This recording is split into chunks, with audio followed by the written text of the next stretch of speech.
Under the shimmering lights of 1970s Los Angeles, Hollywood was the land of dreams, where every smile was rehearsed, and every heartbreak was hidden behind designer sunglasses. But behind the glitter and the gold statues lay something darker, something pulsing with ego, fury, and addiction. The red carpets masked more blood than velvet. And few stars proved this more than Ryan O'Neal, Dennis Hopper, Shelley Winters, Mickey Rooney, and Klaus Kinski. Ryan O'Neal was once the golden boy. With his chiseled jaw and smooth charm, he was the very image of the American dream. But off-screen, that charm twisted into rage. His career soared after Love Story, but fame became his curse. Behind closed doors, O'Neal battled violent tempers and fractured relationships. His love for his daughter Tatum O'Neal turned into competition, resentment, and open hostility. Hollywood's favorite father-daughter duo in Paper Moon became one of its most tragic pairings in real life. Friends whispered about physical fights, shattered glass, and silence that could cut deeper than words. Ryan wasn't just acting in tragedies, he was living one. Then there was Dennis Hopper, a man both worshipped and feared. To his fans, he was the rebel poet, the visionary who gave the world Easy Rider. But behind the lens, Hopper's mind was a war zone. Cocaine-fueled nights bled into chaotic days, and his anger turned sets into battlefields. He once fired live ammunition near cast members just to, quote, get the energy right. When he wasn't rewriting scripts mid-shoot, he was rewriting reality in his own head. Yet somehow, amid the madness there was brilliance. Hollywood forgave his sins because he was magnetic, one of those rare souls who burned too brightly to last, and as Shelley Winters was different. She didn't implode quietly. She exploded loudly. Sharp-tongued, witty, and unstoppable. Winters was a storm wrapped in sequins. Directors called her impossible. Co-stars called her unbearable. But the truth was simpler. Shelley refused to be silent in a man's world. Behind her bluster was pain, rejection, and an unshakable hunger to be seen. She fought for every line, every camera angle, every ounce of respect. And in fighting, she made enemies. Lots of them. She would throw fits, slam doors, and sometimes storm off set entirely. Yet when the cameras rolled, she was pure fire. Raw, real, unforgettable. Mickey Rooney, on the other hand, was Hollywood's eternal child who never grew up. The boy wonder from Andy Hardy had been adored since the 1930s, but fame didn't raise him, it ruined him. By the time he was an adult, he had been married 8 times, bankrupted twice, and alienated nearly everyone who tried to help. His charm was undeniable, but it came with manipulation and mood swings that destroyed his relationships. Behind his big smile, he hid gambling addictions and paranoia. He was a man trapped by the boy the world refused to let die. When the cameras stopped rolling, so did the illusion, and Mickey was left performing for ghosts. Then came Klaus Kinski, the monster genius. A man whose talent could hypnotize a camera, but whose madness terrified everyone around him. Directors described him as, quote, possessed. Co-star Werner Herzog called him the most difficult man alive. Kinski screamed, threatened, and even attacked crew members mid-scene. Once, during the filming of Aguirre, The Wrath of God, his rage grew so violent that Herzog allegedly had to pull a gun just to stop him. Yet audiences couldn't look away. His performances were volcanic. He didn't just act, he erupted. Off-screen, though, he was darker still, accused of abuse, violence, and unthinkable cruelty. Kinski wasn't merely unpredictable, he was dangerous. These 5 figures, O'Neal, Hopper, Winters, Rooney, Kinski, embodied the twisted duality of fame. They were adored and despised, gifted and cursed. Hollywood dressed them in diamonds and designer suits, but beneath it all, they were unraveling. Every award, every magazine cover, every headline was another mask, a desperate attempt to hide the chaos within.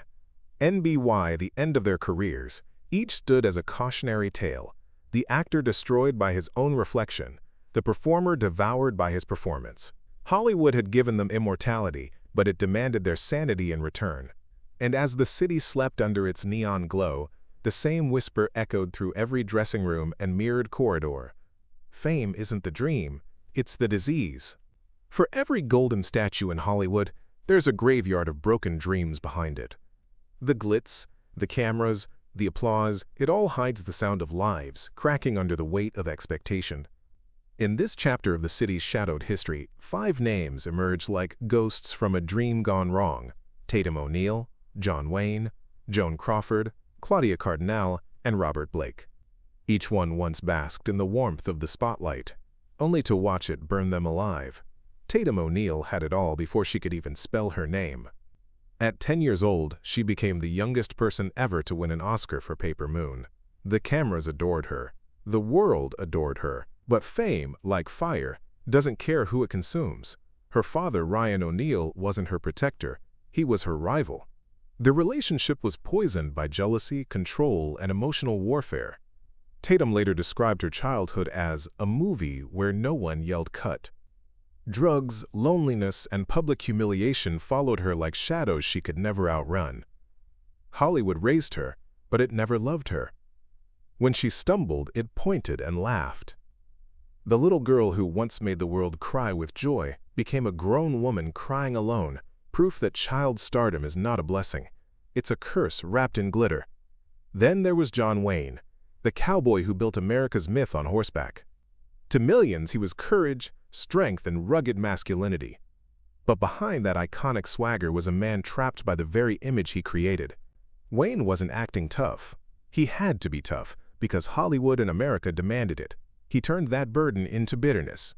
His political outbursts, his contempt for the counterculture, and his unwillingness to adapt turned him from a hero into a relic of an angrier age. Friends described him as loyal but unforgiving, brave but impossible to challenge. The Duke's empire was built on pride, and pride in Hollywood ages faster than beauty. When the new generation of actors rejected his brand of patriotism, Wayne stood defiant, shaking his fist at a world that had already moved on. Joan Crawford was the embodiment of control, the woman who refused to age, refused to fail, refused to fade. She was elegance with a blade hidden behind her lipstick. Her rise from poverty to stardom was pure Hollywood myth. A girl from Texas who willed herself into royalty, but that kind of control comes at a price. Crawford demanded perfection from everyone around her, especially her children. Her daughter Christina would later expose that torment in Mommy Dearest, a book that shattered Crawford's legacy. Behind the glamour, there were coat hangers, screaming knights, and a woman fighting her own reflection in the mirror. Joan didn't want fame, she wanted immortality. And in her obsession, she became both goddess and villain, forever trapped between adoration and infamy. And Claudia Cardinal was the opposite kind of rebel. The Italian enchantress who lit up the screen in 8½, and a leopard, seemed untouched by scandal, but that was her rebellion. While others chased fame like a drug, she turned away from it. She refused to play the Hollywood game, refused to bend to its beauty standards or its men in power. She wanted to be an actress, not a commodity. In an industry that demanded exposure, Claudia's mystery became her defiance. Yet her distance came at a cost. Fewer roles, fewer offers, and a reputation for being difficult. She wasn't difficult, she was free. In a world built on submission, that made her dangerous. Cardinal proved that sometimes the most radical act in Hollywood isn't sin or scandal, it's silence. And then came Robert Blake, the actor who blurred the line between character and crime. From child star to acclaimed performer, he had one of the most unpredictable careers in Hollywood history. But nothing could prepare the world for what came next. In 2001, his wife Bonnie Lee Beckley was found shot to death in their car, a case that turned into one of the most shocking scandals in entertainment. Blake was accused of murder, dragged through the courts, and though eventually acquitted, his career was annihilated. Hollywood loves a redemption arc, but not this kind. The man who once charmed millions was now a symbol of everything rotten beneath the red carpet. He walked free, but he never escaped the verdict that mattered most, the one whispered in every studio corridor. He did it. These 5 stories paint a portrait of fame as both seduction and slaughter. Tatum O'Neal's stolen childhood, John Wayne's fossilized pride, Joan Crawford's iron vanity, Claudia Cardinal's quiet rebellion, Robert Blake's fatal downfall, each story a different shade of tragedy, Because in Hollywood, every spotlight eventually burns out. Some stars fade gently into memory. Others explode, leaving behind nothing but the smell of smoke and the echo of applause that once felt like love. And when the lights finally go out, all that remains are the whispers of power abused, innocence lost, and dreams turned toxic. By the mid-century, Hollywood wasn't just about stars. It was about gods and monsters. The industry had built an altar to genius, but genius always came with a price. In this chapter of fame's descent, the spotlight falls on Peter Sellers, Elizabeth Taylor, Roman Polanski, Frank Sinatra, and Lana Turner. 5 icons whose brilliance was eclipsed by their chaos, and Peter Sellers could become anyone except himself. He was a chameleon of rare magnitude, able to twist his voice, his face, his entire being into any character he desired. From Dr. Strangelove to the Pink Panther, he made the world laugh. But off-screen, laughter was the last thing he understood. Sellers lived in a constant identity crisis, losing himself in every role he played. His friends described him as a man with 1,000 masks and no face underneath.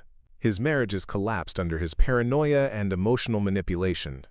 He'd shower his lovers with affection one day and crush them with cruelty the next. For Peter, performance wasn't a job. It was survival. The world applauded his genius, never realizing it was fueled by loneliness so deep it consumed him whole. Elizabeth Taylor, by contrast, didn't hide behind characters. She was the spectacle. Her violet eyes, her diamond-studded life, her unstoppable allure. Elizabeth wasn't just an actress, she was an empire. But fame is a hunger that eats itself. Married 8 times, she loved fiercely, fought publicly, and lived without restraint. The tabloids followed her every breath, but what they missed was her pain. The loss of friends, the scars of addiction, the burden of always having to be Elizabeth Taylor. Beneath the jewels and gowns was a woman who longed for peace, but could never sit still long enough to find it. Even in love, she was restless, chasing passion the way others chased oxygen. Hollywood didn't make Elizabeth Taylor larger than life. It made life too small for her to fit in. Roman Polanski's story, on the other hand, is one of genius stained by horror. The director who gave the world Chinatown and Rosemary's Baby seemed untouchable until reality caught up. His life was scarred by tragedy, his wife, Sharon Tate, brutally murdered by the Manson family. But instead of healing, Polanski's pain festered into something darker. In 1977, he was charged with the sexual assault of a 13-year-old girl, a crime that shattered his reputation and forced him into exile. Hollywood was torn between condemning and worshiping him. Some called him a visionary, others, a monster. But the truth was simple. Polanski was proof that genius cannot erase guilt. His films remained brilliant, but his legacy forever cursed. Frank Sinatra, meanwhile, ruled the entertainment world with charm and danger in equal measure. He was the voice of an era, the smooth-talking crooner who made romance sound easy. But behind those blue eyes was a man who needed control of his career, his lovers, even his friends. He had a temper that could explode without warning and connections that reached deep into the underworld. Mob rumors followed him like perfume, and though he denied them, his enemies tended to disappear in silence. Sinatra's rage was legendary. Waiters fired for a wrong glance, journalists blacklisted for one bad review. Yet somehow, the public forgave it all, hypnotized by his voice and charisma. Sinatra didn't just sing about heartbreak, he caused it. His life was an anthem of contradictions. A romantic who could never stay faithful, a hero who always had a shadow. And then there was Lana Turner, the Hollywood goddess whose life turned into a real-life noir. She was the picture of grace and sensuality, the dream every studio sold. But behind her beauty was chaos. In 1958, her teenage daughter stabbed Lana's boyfriend, mob associate Johnny Stompanato, to death, a moment that shattered Hollywood's illusion of glamour forever. The case was ruled justifiable homicide, but the stain never left. Turner kept acting, kept smiling, but the light in her eyes dimmed. The world saw a scandal. She saw a tragedy she could never undo. Every red carpet photo after that carried the weight of that night. She had been the fantasy, until the fantasy became a nightmare. 5 legends. 5 stories that blurred the line between genius and self-destruction. Sellers drowned in his masks. Taylor was consumed by her loves. Polanski's brilliance was poisoned by his sins. Sinatra thrived on control until it controlled him. Turner's beauty became a curse she could never escape. In Hollywood, brilliance is rarely gentle. It's violent, a collision of talent and torment, ambition and addiction. The world sees the glamour. The stars feel the gravity. And for every masterpiece born from their suffering, there's a broken heart beating behind the curtain. Because in the end, genius doesn't save you in Hollywood. It merely ensures that when you fall, the whole world is watching. By the late 20th century, Hollywood had perfected the art of illusion. Every frame was flawless, every face sculpted by lighting and lies. But the pursuit of perfection always leaves scars. And in this chapter, those scars belong to Faye Dunaway, Marilyn Monroe, Marlon Brando, Natalie Wood, and Bette Davis. 5 icons who demanded control from a world that only wanted their chaos. And Faye Dunaway was a masterpiece carved in glass, brilliant, sharp, and dangerously fragile. When she stormed into Hollywood with Bonnie and Clyde, she didn't just play a role. She rewrote how women could exist on screen, but off-screen. Faye was consumed by obsession. Directors called her impossible. Co-stars whispered that she was unmanageable. She wasn't. She was unforgiving. Perfection wasn't an act for Faye, it was survival. Every scene had to be exact, every costume flawless, every line a weapon. When her performance in Mommy Dearest turned into a public disaster, she was humiliated. Yet beneath the surface, it wasn't camp or excess that defined her, but the pain of being misunderstood. Hollywood punished her for wanting control, but she never stopped fighting for it.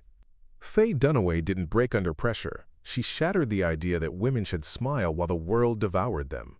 Marilyn Monroe, on the other hand, was the perfect illusion, the golden-haired fantasy who made the world believe that innocence could be sensual. But the truth was far from the dream. Behind that breathy voice and killer smile was a woman drowning in loneliness, addiction, and manipulation. Monroe's life was a war between the woman she was and the image men built around her. The studios saw her as a product, not a person. They owned her beauty, her schedule, her sleep. When she fought back, they called her unstable. When she asked for better roles, they said she wasn't serious. By the end, Marilyn wasn't living. She was surviving. Her tragic death at just 36 wasn't the story of a starlet who burned out too fast. It was the story of a woman who gave everything to an industry that gave nothing back. Marlon Brando was the opposite kind of perfectionist, a man who reinvented acting itself, then destroyed it out of boredom. From A Streetcar Named Desire to The Godfather, Brando's performances redefined raw emotion. But behind that genius was volcanic rage. He hated authority, despised directors, and often sabotaged his own films. He refused to memorize lines, forcing other actors to read them off cue cards. He'd gain or lose weight on a whim, rewrite scripts mid-shoot, and torment co-stars for fun. Brando didn't just challenge Hollywood, he declared war on it. Yet for all his defiance, there was a sadness to him. Fame had turned his art into a circus, and he couldn't stand to be the ringmaster anymore. The man who once made audiences cry with a single whisper spent his final years hiding from the world he once ruled. Then there was Natalie Wood, the child star who grew up too soon and died too young. She was Hollywood's porcelain doll, fragile and luminous, adored since she was 8 years old. But fame took its toll early. By her teens, Natalie was a bundle of contradictions, confident on screen, terrified off it. Her relationships became headlines, her private pain public property. And then came that fateful night in 1981, a yacht, a storm, a fight, and a body found floating in the cold water off Catalina Island. Officially, it was called an accident. Unofficially, it became one of Hollywood's most enduring mysteries. Rumors swirled around her husband, her co-star, her last words. The truth drowned with her. Natalie Wood's death was a tragic finale to a life that had never really belonged to her. Désolé en l'épitane. And then Bette Davis, the queen, the fighter, the woman who turned fury into art. Davis wasn't content to be admired. She demanded to be respected. Her eyes could burn through a camera lens. Her voice cut through a man's ego like glass. On set, she ruled with an iron will. She feuded with co-stars, defied directors, and rejected the notion that actresses should age quietly. Every wrinkle became a battle scar. Every scene, a declaration of war. Her rivalry with Joan Crawford was legendary. Two women clawing for power in a world that wanted them obedient. But where others fell apart, Bet stood tall. She wasn't there to be loved. She was there to be remembered. And she was. Even as Hollywood forgot her peers, Bette Davis became eternal. Proof that strength, not sweetness, is what truly makes a legend. And 5 stars, 5 flames, all consumed by their own brilliance. Faye Dunaway fought for perfection until it broke her. Marilyn Monroe embodied desire until it killed her. Marlon Brando wielded genius like a weapon until it turned inward. Natalie Wood searched for peace and found tragedy. Bette Davis conquered time itself through defiance. Together, they reveal the cruel truth of Hollywood's perfection, that behind every flawless image is a soul fighting for air. And the more they tried to control the chaos, the more it consumed them. Because in this city, perfection isn't a goal, it's a ghost, and sooner or later, it haunts everyone. By the time the golden glow of old Hollywood began to fade, the city had already devoured its brightest souls. The next generation of legends was different, bolder, richer, stranger, but no less haunted. For them, fame wasn't merely a stage, it was a cell lined with gold. And in that shimmering cage lived Judy Garland, Howard Hughes, Joan Collins, Charlie Chaplin, and Jane Fonda.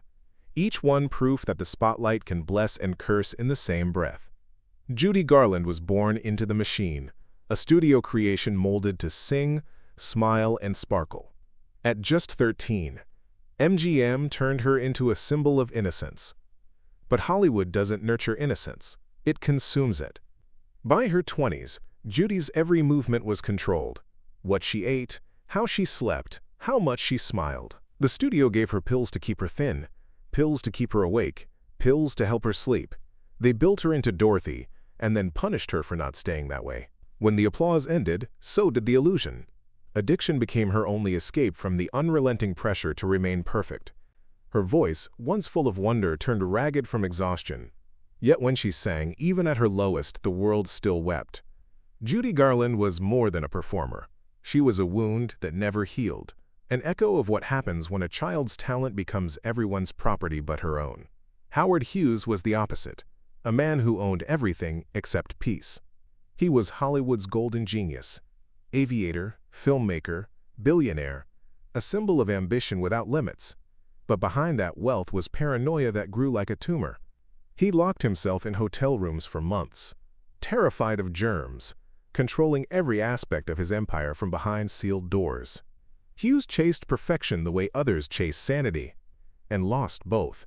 He would re-edit his films endlessly, refusing to release them until they met his impossible standards.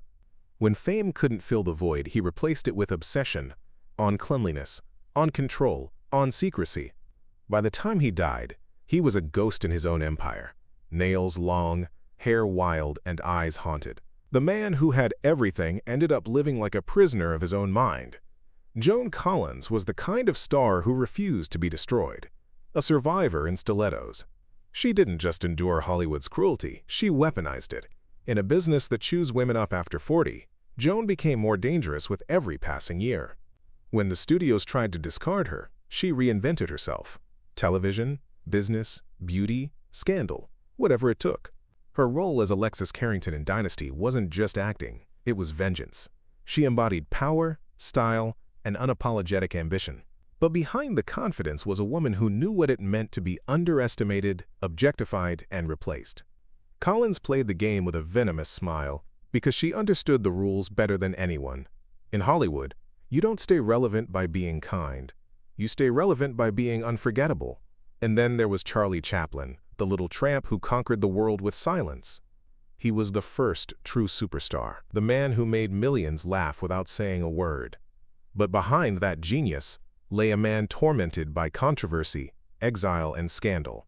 His political views made him a target in Cold War America, and his love life fueled endless outrage.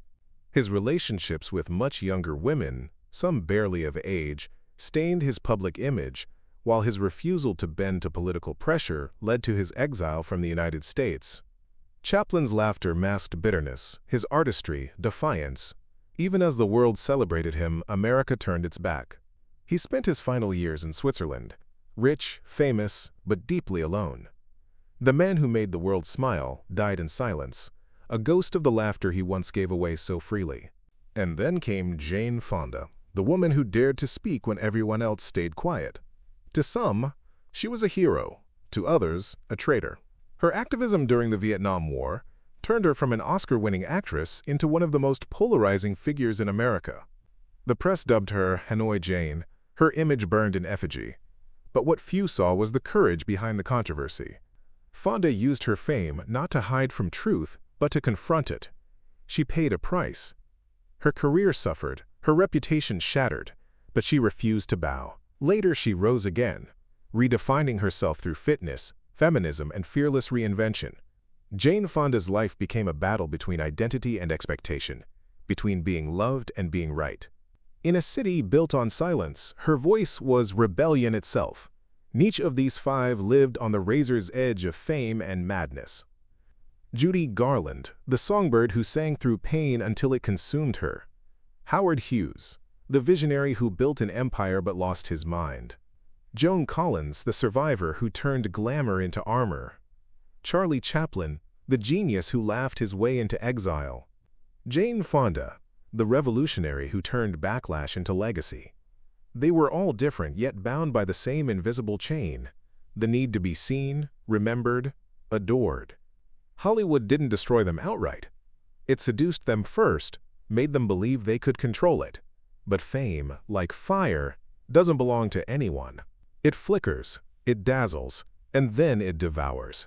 And so, the story ends where it began, beneath the blinding lights of an industry built on beauty and illusion. For every smile that lit up a screen, there was a scream behind it. For every trophy on a mantle, a wound beneath the skin. Hollywood may sell dreams, but its greatest product has always been tragedy, dressed up in diamonds, drenched in champagne, and applauded by the same world that caused it. Because in the end, no matter how powerful, beautiful, or adored they were, every star who flew too close to fame eventually discovered the same truth. And in Hollywood, the lights never go out, they just move on to someone else.